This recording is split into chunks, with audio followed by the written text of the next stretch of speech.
এই যে আমার ভাগিনা হাওয়া ভবনের গুন্ডা ছিল, হাওয়া ভবনের মাস্তান ছিল, তার মাস্তান বাহিনীর অনেককে এবারও মন্ত্রী বানাইছে।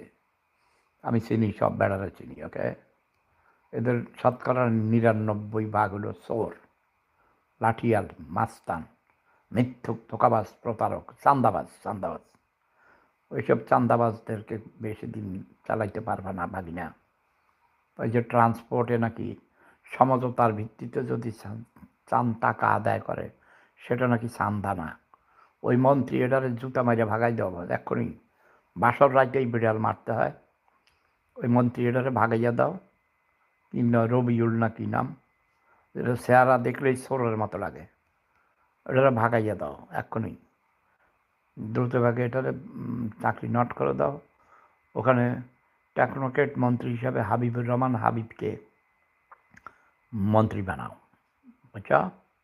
আমার কথা শোনো ভাগিনা, ভালো হবে। আর আওয়ামী লীগের অফিসের তালা খুলে দাও, আর আওয়ামী লীগের সব নেতাদের জেলে যারা আছে জামিনে মুক্তি দাও, ওইসব ভুয়া মামলা সব বাতিল করে দাও। দেশের বাহিরে যারা আছে, ভারতে আছে, তাদেরকে অভয় দান করো, ওদের জানমালের নিরাপত্তা দাও, ওরা দেশে ফিরে আসবে। আমার হাসু আপাও ফিরে আসবেন, তুমি যদি গ্যারেন্টি দাও। তার বিচার হোক। আর ওই যে ক্যাঙ্গারু কোর্ট বানাইছ, ওটাকে ইয়ে করো, ওই চিফ এক্সিকিউটিভ কি বানাইছো না, প্রসিকিউটর, চিফ প্রসিকিউটর, জামাতের এক শিবিরের রোকন, ওদেরকে বাতিল করে দাও। নিরপেক্ষভাবে বিচারপতি এবং প্রসিকিউটর ঠিক করো, এবং সঠিকভাবে বিচার কাজ চললে জনগণ তোমাকে সাপোর্ট দিবে।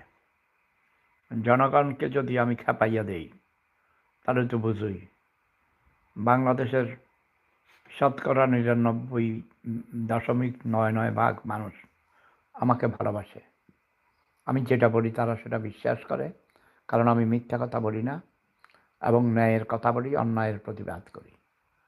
কাজেই সময় থাকতে সাবধান।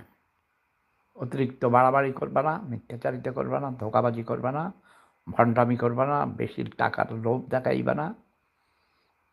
বেশি লোভে তাঁতি নষ্ট হইয়া যাব, সব হারাইবা, আমও হারাইবা, ছাড়াও হারাইবা। কথা বোঝো নাই? কাজেই আওয়ামী লীগের প্রতি ন্যায় বিচার করা হোক, বিরোধী দলের প্রতি জুলুম করা যাবে না, প্রতিটি নাগরিকের সম অধিকার নিশ্চিত করতে হবে। সবাই ভালো থাকুন, সুস্থ থাকুন।